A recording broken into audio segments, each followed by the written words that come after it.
dia, boa tarde, boa noite. Estamos aqui em mais um episódio da série O Ouvidor Pergunta, o especialista responde. E mais uma vez eu estou contando aqui com a presença das doutoras Michele Monteiro e Carla Vale, que são da Coordenadoria de Saúde do Tribunal Regional do Trabalho da Primeira Região, que também está dando apoio aqui nessa série de podcast. Doutoras, como vão? Tudo bem? Olá, Tudo bem, doutor bem? Xavier? Bom estar de volta. Que bom. E olha, doutoras, a nossa série de podcast ela está bombando aí nas plataformas de áudio, Spotify, Google. Já ouvi dizer que a NASA ia reproduzir isso no espaço aí, porque realmente estão muito elucidativos aí esses podcasts. E agora no YouTube. O YouTube está fervendo lá com a audição de vocês lá. Poxa vida.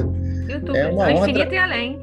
Então, doutora Carla, a gente está falando sobre violência laboral, sobre quem é o assediador, como é que o assediado se sente depois de sofrer aquela pressão excessiva e abusiva do assediador. Mas em termos de assistência social, doutora, assim, qual é o primeiro afago que vocês da assistência social dão na figura do assediador? Como é que vocês abordam ele para poder identificar o problema e propor uma solução? Então, doutor Xavier, né, como o senhor bem pontua, né, como eu sou assistente social, né, o serviço social me faz pensar o fenômeno do assédio moral, não sob uma perspectiva psicológica, né, mas sob essa perspectiva política, cultural, organizacional, enfim. Então, a grande questão que a gente detectou, que seria o nosso papel institucional, que seria o nosso papel, inclusive, de veiculação dessa temática, demarcar, ora, não se enfrenta assédio moral iniciando políticas de enfrentamento com denúncia. Por quê? O indivíduo que sofre assédio, geralmente, ele está sem provas, perdido, com medo e adoecido. Então, o que a gente entendeu? Para eu conseguir que esse indivíduo denuncie, eu preciso primeiro que ele passe por um acolhimento. E aí entra a nossa perspectiva, que eu entendo que não é só do serviço social, mas assim da medicina do trabalho, da psicologia. Uma primeira escuta qualificada para ajudar que esse indivíduo entenda o que está acontecendo com ele. Porque muitas vezes ele não entende o que está acontecendo. É um simples conflito, tem indícios de violência laboral ou não tem indícios de assédio moral ou sexual propriamente dito.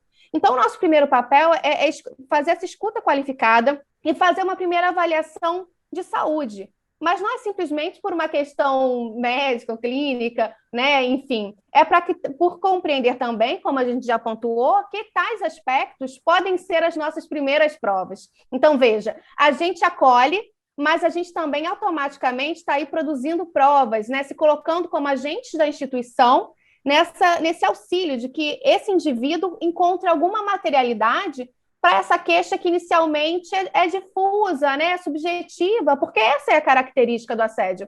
Então é isso, né, essa escuta qualificada e esse acolhimento inicial. Muito bem. E, doutora Michele, a gente falando muito especificamente do nosso caso do Poder Judiciário, como é que a gente consegue quebrar a lógica do assédio quando muitas das vezes, melhor dizendo, a figura do assediador estaria, em tese, reproduzindo as ordens de uma autoridade, de um juiz ou de um desembargador no ambiente de trabalho? Como é que a gente quebra esse círculo vicioso? Pois é, de fato, nesses locais onde existe uma hierarquia muito forte, existe a questão da autoridade, esses episódios de violência no trabalho, seja de assédio ou sob outras formas, acontece não só pelo papel daquele que exerce a autoridade, mas daqueles que se dizem reproduzindo uma ordem de uma autoridade. E entramos aqui justamente na discussão que começou até no episódio passado, falando sobre a necessidade de mudança do ambiente. Então, como cortar isso?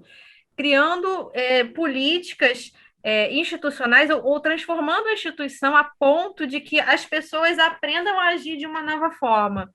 Aparentemente, a instituição ela fica contaminada quando o poder é colocado como o mais imperativo para se tomar uma decisão, você cumpre sem questionar. Quando você tem um ambiente em que o cumprir sem questionar é tolerado, a gente não quer dizer que é incentivado, mas foi o que comentamos antes, né?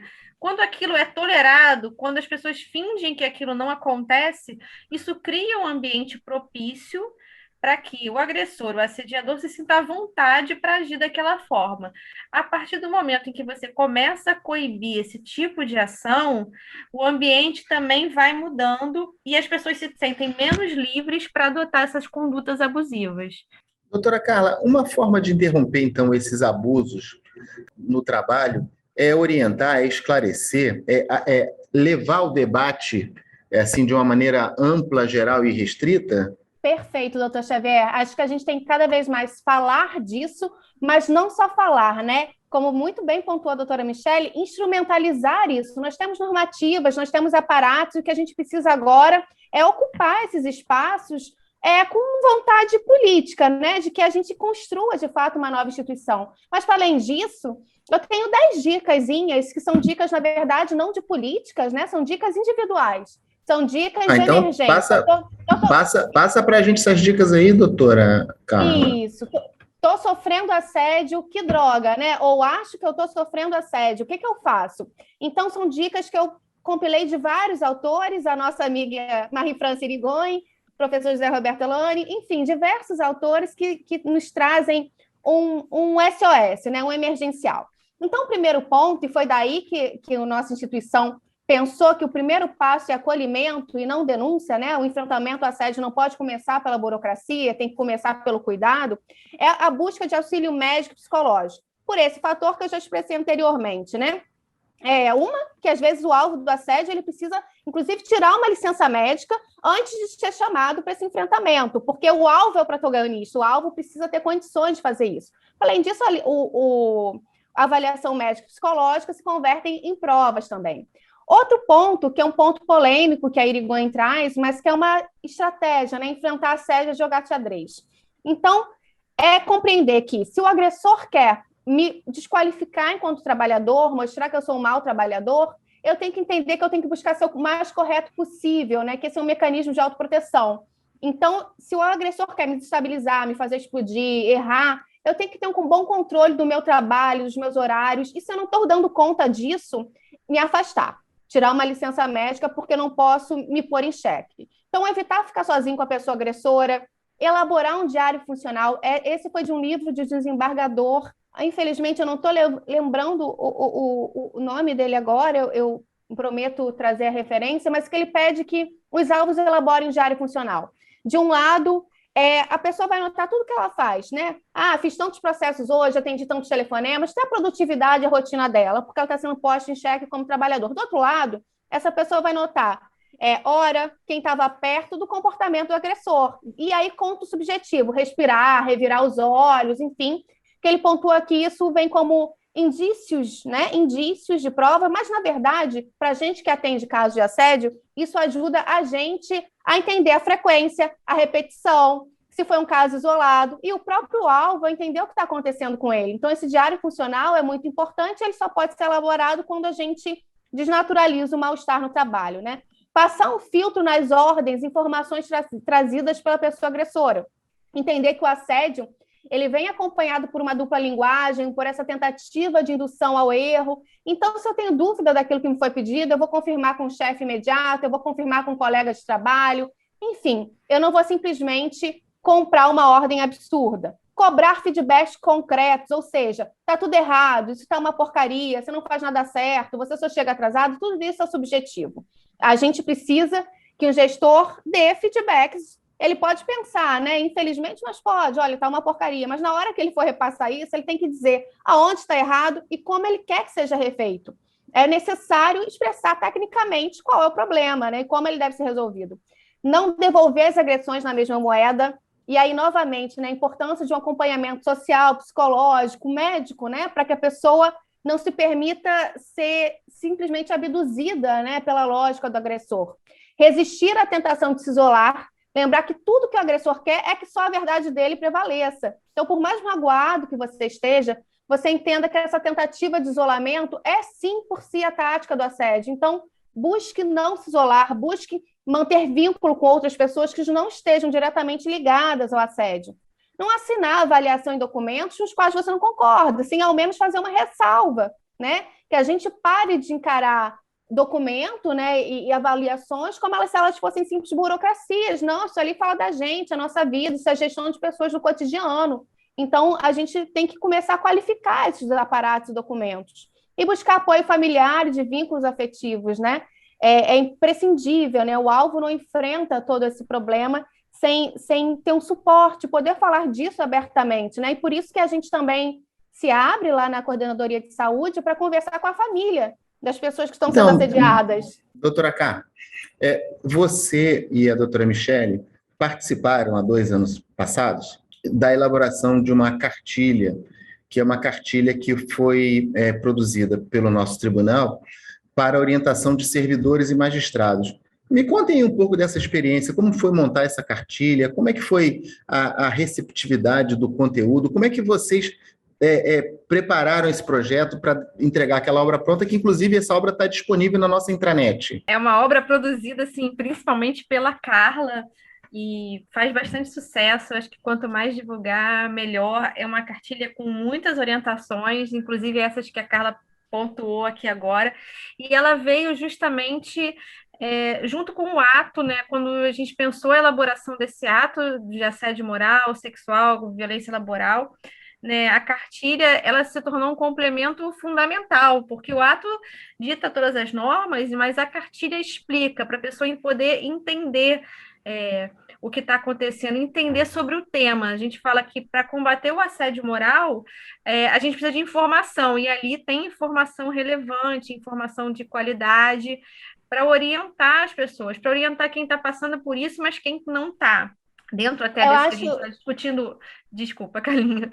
Nada, desculpa. Dentro do que a gente está discutindo, né, no tema de hoje, assim, como interromper os abusos laborais, eu acho que é muito importante a gente falar da questão do silêncio, porque o assédio, ele tem testemunhas, mas são testemunhas silenciosas. Naquele ambiente, o que a gente vê é toda uma rede de silêncio, de conivência, né, em que há o que pratica, há o que sofre, e há todas as outras que presenciam e nada fazem, né? Então, o assédio é tolerável, então, pela comunidade. Ou pelo menos a pessoa... não vou me meter. Então, uma forma também de interromper o abuso laboral é justamente quebrar esse silêncio, é se aproximar da pessoa que está sofrendo por isso. A Carla falou, não, você não ficar isolado, mas talvez também quem presencia, né? Vai para perto da pessoa quando percebe que algo vai acontecer ou que algo está acontecendo. Deixar porque quando essa rede de silêncio se quebra, isso ajuda também o alvo, porque às vezes ele pensa que está sozinho. Mas assim, a cartilha está maravilhosa, foi feita também com o auxílio dos nossos colegas da Desco, se eu não me engano, acho que não estou falando o nome errado, que toda hora muda a sigla, que fizeram uma parte maravilhosa, mas o conteúdo, assim, a Carla elaborou e ficou incrível, né, Carla? Assim, tem muita informação ali. Não, na verdade, né? E vale, então, a consulta, né? Sim, doutor. Você viu que nós somos amigas, né? Que a Michele está me elogiando aqui, mas eu não faria nada sem o auxílio da doutora Michele. Mas eu só queria, né? Eu fui mal educada e até interrompi a doutora Michele naquele momento, que eu só queria complementar, assim. Na verdade, essa cartilha, doutor Xavier, qual foi o nosso intuito? Mostrar o nosso compromisso, o compromisso que a gente tem, que o enfrentamento ao assédio não se faz com voluntarismo. Não se faz vestindo capa de herói. Não se faz achando que, olha, eu tenho super qualidades, eu sou uma pessoa excelente, vou enfrentar assédio porque eu acho que eu sou revolucionária. Não, né? Porque o que a gente sente é muito isso. Tem muito voluntarismo, muita gente vestindo capa de herói, mas que não considera a saúde dos indivíduos, que não considera as diversas perspectivas que envolvem situações, que não se considera que nem tudo é assédio moral. Então, a informação baseada em quem estuda, né? Porque a gente só está reproduzindo, né? Eu sei que às vezes pode parecer chato, mas eu cito autores o tempo todo, na verdade, para mostrar que, olha, gente, não sou eu, né? São outras referências que chegaram à mesma conclusão. Especialistas. Na verdade, não, né? Eu que estou usufruindo, né, do saber e do estudo de outras pessoas. Doutora Carla, infelizmente a gente está aqui espremido pelo tempo, a gente está encerrando aqui mais um episódio dessa série de podcast. O tema é muito palpitante e a gente vai continuar conversando sobre violência laboral. A doutora Michele é sempre nossa convidada aqui. Doutora Michele, vamos trazê-la outras vezes aqui para agregar valor nesses podcasts. Eu queria, então, mais uma vez agradecer a doutora Carla Vale, nossa assistente social, doutora Michele Monteiro, médica, ambas da Coordenadoria de Saúde do TRT, e encerrando aqui mais um episódio dessa série de podcasts O Ouvidor Pergunta, o Especialista Responde, e esperando que vocês continuem nos prestigiando aí com a audiência de vocês nas várias plataformas de áudio existentes, Spotify, Google Podcast, Apple e agora, mais recentemente, no YouTube. Eu queria, então, convidar todos os nossos ouvintes que continuem participando dos nossos podcasts nas diversas plataformas. Aguardo vocês nos próximos episódios. Me despeço por aqui. Um grande abraço para todos.